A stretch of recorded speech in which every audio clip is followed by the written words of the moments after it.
Bonjour tout le monde. Elle s'appelle Aurore et a peut-être fait des ravages près de chez vous. Prudence, même si le temps semble s'améliorer après la tempête. On en parle dans ce journal, voici les titres.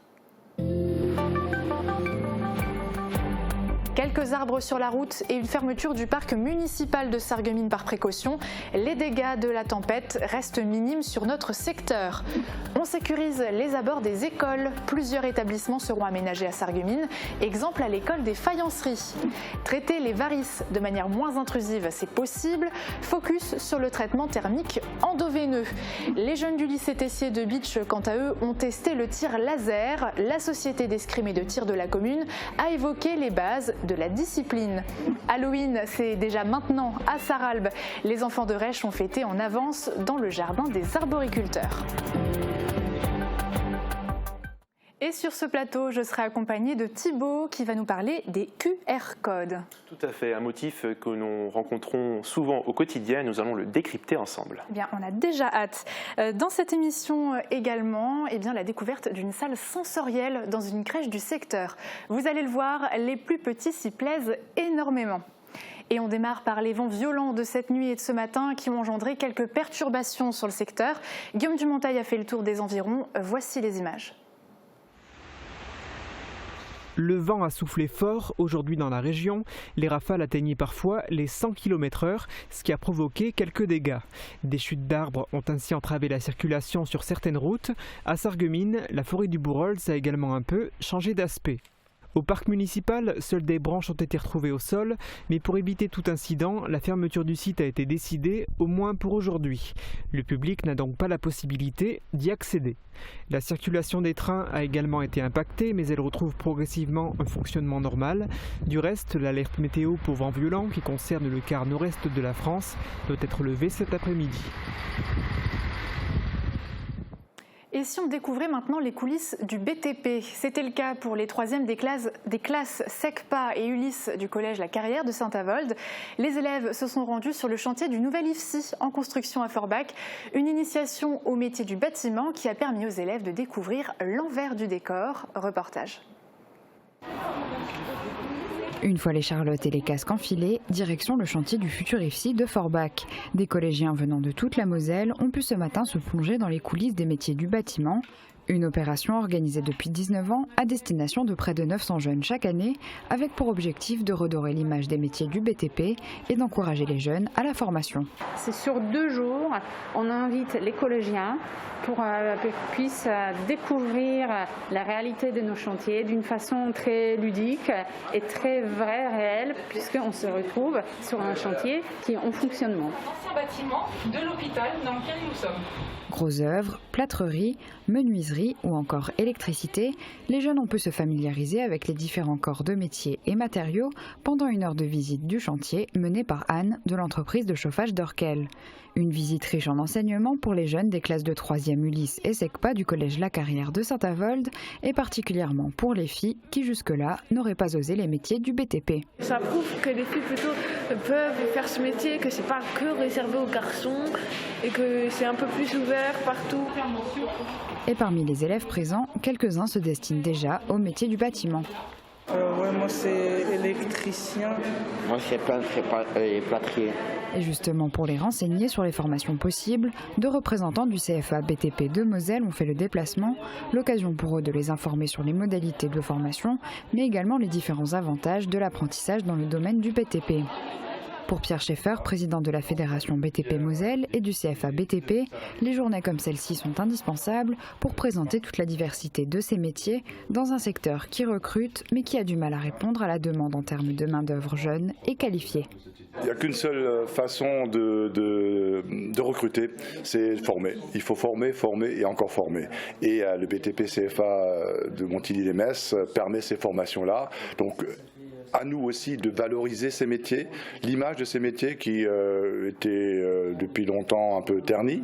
Or, nos métiers, c'est des métiers riches, c'est des métiers valorisants, c'est des métiers qui payent, et c'est des métiers d'avenir parce que au CFA de Montigny, on peut commencer par un CAP, finir par un BTS, voire ingénieur, et finalement, certains aussi créer leurs propres entreprises. Chantier toujours avec la volonté de la ville de Sarreguemines, sécuriser les abords des écoles. Des travaux sont d'ailleurs en cours proche de l'école des Faïenceries. Voici les explications de Thomas Drouin. Rue de la Cité, on ne passe pas. Profitant du chantier de création du réseau de chaleur, la mairie de Sarreguemines débute ici un ensemble de travaux visant à sécuriser les abords d'établissements scolaires. Concrètement, ici, l'idée est de mettre fin au stationnement anarchique aux heures d'arrivée et de sortie des élèves. Les travaux s'étendront pour cela jusqu'à la résidence du centre. Les trottoirs vont être modifiés et des barrières ludiques vont être installées. Si l'essai est concluant, il pourrait être adapté à d'autres écoles. Institution Sainte-Chrétienne, Collège Fulrade, École de la Blise, d'autres abords d'établissements scolaires sont au cœur des réflexions de la ville.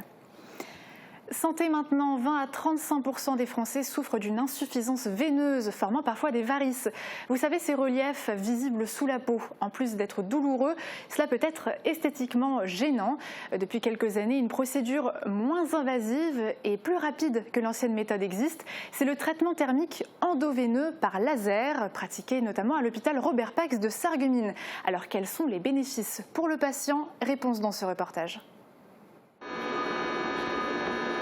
La tache blanche en mouvement que vous voyez sur cet échographe, c'est la chaleur qui émane d'un laser venu détruire une veine défectueuse dans la jambe d'un patient. Lorsque le sang circule mal dans les veines et qu'elles sont déformées, dilatées, cela peut former des varices et entraîner des désagréments. J'espère que je pourrai mieux marcher. C'est le docteur qui m'a conseillé de me faire opérer, quoi. Pour les faire disparaître, le traitement thermique endoveineux est de plus en plus utilisé. Pratiqué depuis une vingtaine d'années, il évite les 3 semaines d'hospitalisation nécessaires avec l'ancienne méthode. Donc ça permet une prise en charge beaucoup plus simple qu'avant quand on faisait des strippings et qu'on arrachait complètement les veines. Là, les patients viennent sur leurs pieds, repartent sur leurs pieds, quel que soit l'âge, parce que c'est clairement moins invasif, donc moins douloureux. Les patients reprennent des activités plus rapidement et c'est remboursé surtout. Sur la table d'opération, le patient reste éveillé et est anesthésié localement. Il ne ressentira aucune douleur. Donc là, vous avez le laser en plein milieu de l'image, c'est le point blanc. Autour, vous avez la veine. Et donc là, c'est l'anesthésie locale pour vraiment éloigner, regardez, hop, pour éloigner le point blanc. Seule une micro-incision est réalisée pour faire passer la sonde. Une fois le laser inséré, on vient brûler à 300 degrés la varice pour redonner une forme normale à la veine. Le laser fonctionne très bien et a des très bons résultats sur le long terme. Toutes les études le montrent et c'est pour ça que c'est une technique qu'on apprécie et on peut s'arrêter où on veut et traiter le point de fuite dès son origine. Les améliorations apparaissent quelques jours après. Le résultat final, sous 6 mois, et le risque de récidive est considérablement réduit. Remboursé depuis 2019, ce traitement est voué à être plus souvent utilisé, mais tous les établissements n'ont pas encore le matériel. Si bien que certains praticiens viennent observer ces interventions. C'est parce que je suis inscrite en fait à un diplôme interuniversitaire pour justement la formation du laser endoveineux et on doit réaliser plusieurs stages sur plusieurs terrains différents et j'en ai déjà vu des procédures thermiques endoveineuses à Strasbourg. Si la technologie laser a permis une avancée des soins, la prise en charge de la maladie est parfois trop tardive et négligée par le patient. D'après la Haute Autorité de Santé, 20 à 30% des Français en seraient atteints. Et côté vaccination, les horaires changent un peu à Bitche. L'hôpital Saint-Joseph vous accueille maintenant les lundis et vendredis de 13h à 17h. Et à Sarreguemines, cela reste inchangé. Ce sont les lundis et samedis de 9h à 16h30 et les mercredis de 13h30 à 20h. Ils ont eu le droit à un stand de tir dans leur gymnase. Mercredi après-midi, les élèves du lycée Tessier ont été formés aux bases du tir laser par la société d'escrime et de tir de Bitche. L'occasion de renouer le lien avec la jeunesse après 2 années marquées par le Covid. Reportage de Thibaut Desmerlet. S'entraîner au tir laser dans leur gymnase, une nouvelle expérience pour les élèves du lycée Tessier. Ils ont pratiqué ce sport sous les conseils des membres de la société d'escrime et de tir de Bitche mercredi après-midi. Le matériel fourni par la société d'Isag leur a permis de s'essayer à la discipline de tir au 10 mètres comme dans un vrai centre sportif. Les bienfaits de cette démarche, c'est la concentration, la maîtrise de soi, le respect du matériel, des règles de sécurité et également à progresser, la recherche de l'effort aussi. Avec plus de 4 participations aux Jeux Olympiques, c'est le club de tir de Bitche qui a eu l'initiative de cette formation. Il souhaite renouer avec les jeunes après 2 ans de crise sanitaire. La ville de Bitche l'a soutenu dans sa démarche. Il m'a contacté il y a une semaine de cela en proposant des séances d'initiation au tir au laser. J'ai trouvé cette proposition fort intéressante. J'ai mis M. Miller en contact avec les responsables des 3 écoles élémentaires. Mais également ceux du collège Jean-Jacques Kieffer et du lycée Tessier. Pendant 2 semaines, le club a fait le tour des établissements scolaires et a sensibilisé plus de 400 élèves. Autre discipline, la course à pied. C'était un succès sans précédent. La 8e édition de la Bitchoise a attiré plus de 1507 participants le 10 octobre dernier. Hier soir, à la mairie de Bitche, le vice-président du basket club du pays de Bitche, Daniel Gross, a présenté le montant total des dons reçus. Le président du comité de Moselle de la Ligue contre le cancer était également présent pour l'occasion. Plus de 10 804 € ont été récoltés. En enlevant les dépenses nécessaires à l'organisation de l'événement, un chèque d'environ 9 182 € a été remis à la Ligue contre le cancer. C'est une partie de l'histoire qui sort doucement du silence. La Seconde Guerre mondiale a marqué la Moselle avec tout un tas d'épreuves. C'est pourquoi le département commémore cette période. Du 28 au 31 octobre, de nombreux événements se déroulent sur le territoire. Et pour l'occasion, un documentaire fiction a été réalisé. Fanny Bragard nous en dit plus. Silence ! La guerre est déclarée ! Trop longtemps tue, c'est désormais sur grand écran que se raconte l'histoire de la Moselle déracinée, celle des 400 000 Mosellans évacués de force entre 1939 et 1940. Projeté en avant-première lundi soir, le docu-fiction Journal d'un exil est composé de témoignages rares, tant les survivants ont gardé le silence sur ce douloureux épisode. Certaines personnes ont eu du mal à parler. Moi, j'ai le souvenir d'une interview. Je suis allé voir le monsieur. Il m'a dit « Ça fait 3 jours que je dors plus de la nuit et je refais des rêves, enfin surtout des cauchemars de ce qui s'est passé en 1939. » Donc oui, ça les a marqués. Non, ils n'en ont pas parlé beaucoup. Et les langues commencent à se délier. Pour perpétuer la mémoire de ces hommes et femmes qui du jour au lendemain ont dû tout quitter pour échapper aux nazis, le département commémore en grande pompe le 80e anniversaire de cette période sombre. L'objectif, c'est que nous soyons des passeurs du temps, parce que nous sommes les derniers à côtoyer ces personnes qui arrivent maintenant dans un grand âge et qui pourraient disparaître assez vite. Donc c'est pour ça que je me suis adressé aux collégiens, que nous avons distribué un petit fascicule. C'est pour ça qu'on a produit une bande dessinée qui raconte la Moselle déracinée. C'est pour ça qu'on produit ce film qui sera ensuite distribué à tous les collèges de Moselle. Dans les bibliothèques, dans les musées et dans 25 communes, les célébrations auront lieu partout en Moselle. Derrière Jackie Lox, les 30 et 31 octobre sur la scène du Galaxy d'Amnéville, ce sont 750 choristes qui compteront cette dramatique épopée dans le spectacle 1939, soudain nous sommes partis. Les Mosellans ont rendez-vous avec l'histoire du 28 au 31 octobre. Le programme complet de ces 4 jours de commémoration est à retrouver sur le site moselledéracinée.fr. J-10 avant Halloween, mais avant les vacances scolaires qui approchent, l'école élémentaire de Rèche a décidé d'organiser une après-midi de jeux. Sorciers, momies et vampires ont envahi les clés du jardin. Marie-Morgane Pires s'est immiscée parmi les petits monstres. Un zeste de potions magiques, un filet de toile d'araignée et une dizaine de citrouilles. Voilà les ingrédients pour organiser une après-midi spéciale Halloween pour des écoliers. Les clés du jardin et les arboriculteurs ont mis à disposition leur espace pour les jeunes créatures et l'équipe pédagogique de l'école élémentaire de Rèche a mis en place plusieurs ateliers. Il y avait des devinettes, il fallait trouver quel dessin, et ben c'était super.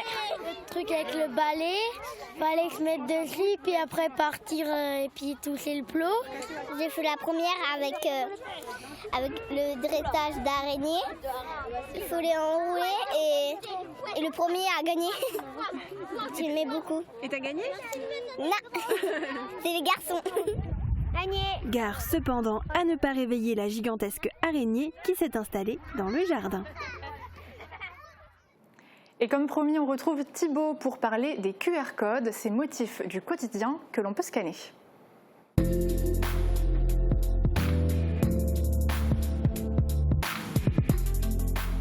Alors Thibaut, dis-nous tout, on est impatient de savoir.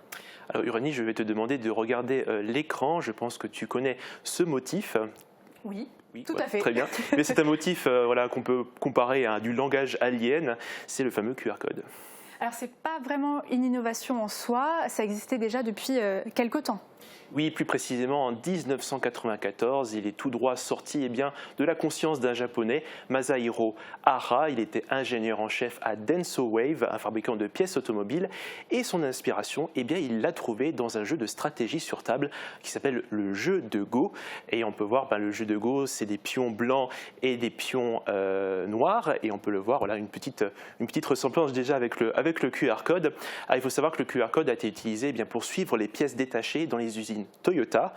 Ensuite, il est passé sous licence publique, donc tout le monde pouvait l'utiliser à travers le monde.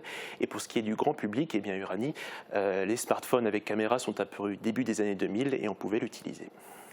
Alors, du coup, je suis un petit peu curieuse maintenant. À quoi correspondent ces carrés noirs et blancs et toutes ces lignes ? Alors, si on regarde particulièrement ce qui le compose, vous pouvez voir ici qu'il y a 3 grands carrés dans les coins. Ces 3 grands carrés ont 2 fonctions. D'une part, ça permet de savoir que c'est un QR code. Votre smartphone va dire « Tiens, je me retrouve en face d'un QR code ». Et il sert également de point de référence pour le sens de lecture. Et ce qu'il y a en dessous des carrés, ce motif, ce labyrinthique entre les points blancs et les points noirs, c'est tout simplement le motif qui contient l'information.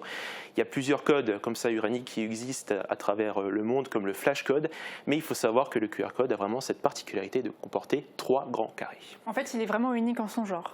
Il est tout à fait unique et il peut se lire dans les 2 sens. Je m'explique, vous connaissez tous le code barre, il est unidimensionnel, il se lit que dans un seul sens. Le QR code, lui, se lit de façon horizontale et verticale. Il peut contenir donc plus d'informations tout en étant lu aussi rapidement. Les lettres QR, peut-être, oui, si tu peux nous dire ce que ça veut dire. C'est très simple. Les lettres QR veulent tout simplement dire Quick Response ou dans la langue de Molière, réponse rapide. C'est déjà un petit peu plus clair, mais j'aimerais savoir comment ça fonctionne concrètement. Alors il suffit, Uranie, de prendre ton smartphone, de télécharger une application qui peut lire ce motif. Il faut bien sûr avoir une connexion Internet. Sinon, petit conseil, les téléphones les plus récents peuvent lire le QR code via les appareils photo. Dans tous les cas, votre smartphone pourra décrypter le modèle. Donc ça existe déjà depuis plus de 25 ans et pourtant dans notre société contemporaine, c'est apparu il n'y a pas si longtemps que ça. Pourquoi ? Non, c'était une technologie qui était assez discrète et très peu utilisée. On les trouvait sur les panneaux d'information ou sur quelques produits. Les usages étaient très limités. Parfois, ils renvoyaient qu'à une adresse pour un site. Les connexions, il faut savoir, étaient assez lentes à l'époque et la manipulation était un peu longue. Donc il a connu une grande période de creux, surtout en Occident. Mais récemment, il s'est diversifié. La crise sanitaire a débuté. Donc vu qu'il ne fallait plus s'échanger d'objets entre nos mains et avoir la distanciation sociale, donc il s'est un peu développé. Très bien. Est-ce que tu as des exemples d'autres types d'applications aujourd'hui de ces QR codes ? Il y en a plein. Partout en France, comme ici à Sarreguemines, le QR code vous sert à présenter votre passe sanitaire dans les établissements pour savoir s'il est valide ou non. Il est également utilisé dans nos restaurants. Vous pouvez scanner le QR code et retrouver le menu. Il sert aussi, par exemple, à l'office de tourisme de Sarreguemines. Les passants peuvent retrouver sur un présentoir les QR codes qui leur servent à donner leur avis sur la qualité de leur service. Et puis une utilisation dans le pays de Beach, à Beach, une agence immobilière met des QR codes sur les annonces et vous permettent du coup de retrouver sur le site toutes les caractéristiques du bien immobilier. Les exemples que tu as cités, c'est des choses qu'on a connues au fur et à mesure, forcément par la force des choses, mais est-ce qu'il y a des utilisations peut-être plus originales ? Il y en a une, et on va rester dans la commune de Beach. Le fort Saint-Sébastien utilise le QR code comme guide virtuel. Vous l'avez sûrement découvert lors de la chronique de Morane. Plusieurs sont disséminés ainsi sur le site. Vous les scannez à différents points de la visite et il vous donne une vidéo de présentation au point précis. Alors la technologie du QR code se décline de façon à foison. Il vous permet de vous connecter à Wi-Fi, de télécharger un fichier PDF, de payer sans contact. Bref, tout un tas d'utilisations possibles. Alors si j'ai bien compris, c'est une question d'information liée à ces codes. Est-ce que nos données personnelles sont exposées, Thibaut ? Oui, je t'encourage et je vous encourage à faire très attention à ce que vous scannez. Tout le monde peut faire un QR code via un site internet ou une application, et je vais vous le montrer d'ailleurs. Je me trouve d'ailleurs sur un petit site de fabrication de QR code. Alors on va tout simplement aller sur le site. On décide de faire par exemple un site sur les petits chatons.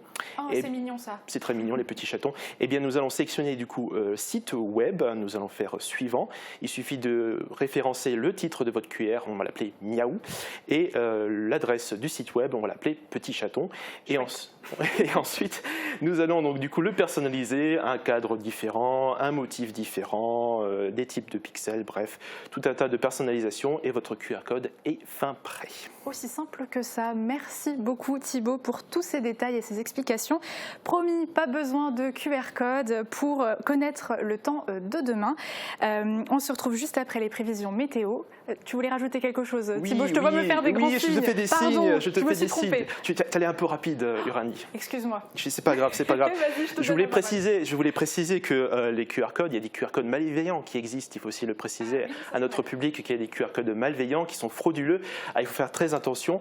Parfois, si vous les scannez, eh bien, vous pouvez tomber sur un site à risque. Il peut également voler vos données personnelles ou encore télécharger une application qui contient un virus. Donc surtout, prudence. Si je peux juste donner un conseil à toi, Uranie, et à vous, chers téléspectateurs, vérifiez que le début de l'adresse du site commence par HTTPS. Voilà. Merci beaucoup. En effet, tu as eu raison d'insister, c'était très important.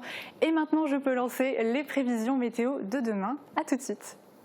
Retrouvez votre programme avec le Crédit Mutuel, partenaire des grands événements de votre région. Une banque qui appartient à ses clients, ça change tout. Bonjour tout le monde, je pense que je ne vous l'apprends pas, la tempête Aurore touche la France depuis hier. Les rafales de vent devaient traverser la France de part en part en partant de la Normandie jusqu'à notre département. C'est dans la nuit et ce matin que les vents étaient les plus violents sur notre secteur avec des rafales relevées à 112 km/h. Mais la carte des vigilances a bien évolué et depuis 9h le vent s'est calmé en quittant la France par l'Allemagne. Dans l'après-midi, tout devrait être revenu à la normale. Et pour demain, le soleil devrait même être de retour. De belles éclaircies vont nous accompagner une bonne partie de la journée. Le ciel se couvre à nouveau en fin de soirée et dans la nuit, mais le temps restera sec. Côté température, les minimales iront de 2 à 4 degrés et les maximales de 9 à 12 degrés. Demain, pensez à souhaiter une bonne fête aux Élodie. Il fera jour de 8h03 à 19h28. Et sur les réseaux, vous êtes également nombreux à vous demander pourquoi la tempête a été baptisée Aurore. Eh bien, c'est tout simplement le premier nom qui figurait sur la liste, établie tous les ans en collaboration avec l'Espagne et le Portugal. En espérant qu'on ait besoin d'aucun autre de ces noms d'ici la fin de l'année. Passez tous encore une belle journée et à demain. C'était votre programme avec le Crédit Mutuel, partenaire des grands événements de votre région. Une banque qui appartient à ses clients, ça change tout. Ordinateur, imprimante, réseau, IP Connexion vous dépanne où que vous soyez. IP Connexion, c'est aussi de la téléphonie IP, de la vidéosurveillance et de la domotique. Pendant le mois Octobre Rose, les centres de santé AVS vous offrent 20% de remise sur toute la lingerie adaptée. Retrouvez aussi des pins, bracelets, sacs et t-shirts pour soutenir la lutte contre le cancer du sein. Pour plus d'informations, contactez vos conseillères au 03 87 95 61 00. AVS Santé, notre métier, vous accompagner. Revivez l'histoire du siège de Beach dans un spectacle historique. À l'Espace Cassin les 5 et 6 novembre à 20h et le 7 novembre à 17h. Les 12 et 13 novembre à 20h et le 14 novembre à 17h. Tarif adulte 15 €. Réservation en ligne sur ville-beach.fr. Résistance à outrance. Un spectacle signé Charlie Dame. L'unité de formation d'apprentis Henri Nominé devient l'unité de formation d'apprentis Michel Roth. Le nouvel UFA Michel Roth, des formations professionnelles par apprentissage dans la restauration, le commerce, l'industrie et les métiers du bâtiment. Une formation, un job, un salaire. Culture des talents, dépassement de soi et excellence. C'est l'UFA Michel Roth.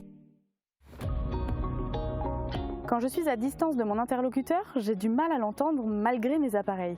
Avec vos appareils, on peut coupler le mini-micro. C'est un système qui va vous permettre d'entendre votre interlocuteur à distance, que ce soit par exemple dans un cours de sport ou une conférence ou même lors d'une réunion. Le son passe dans le mini-micro et va directement à vos appareils auditifs.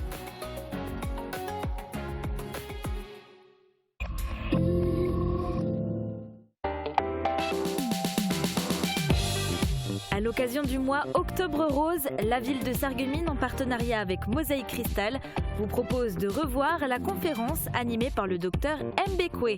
Au programme, informations sur le cancer du sein, gestes préventifs, traitements, ateliers et échanges. Pour voir ou revoir ce programme, rendez-vous ce vendredi dès midi sur Mosaïque Cristal. Et pour la suite, on aura besoin de tous nos sens. La crèche La Bulle Enchantée à Sarreguemines propose aux enfants une expérience pas comme les autres. Pendant un quart d'heure, ils plongent dans l'univers d'une salle sensorielle. Cette approche originaire de Hollande est venue s'installer à Sarreguemines. Découverte dans ce magazine. La salle sensorielle. Ce matin, c'est rendez-vous avec les sens à La Bulle Enchantée. Loin de l'agitation quotidienne de la crèche, les enfants vont se laisser bercer dans la salle sensorielle. Et c'est ici que la magie opère.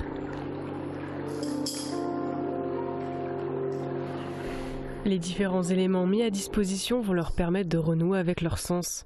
La salle sensorielle tire son inspiration de l'approche Snozelen. Ce concept né chez nos voisins européens en Hollande s'est exporté jusqu'en France.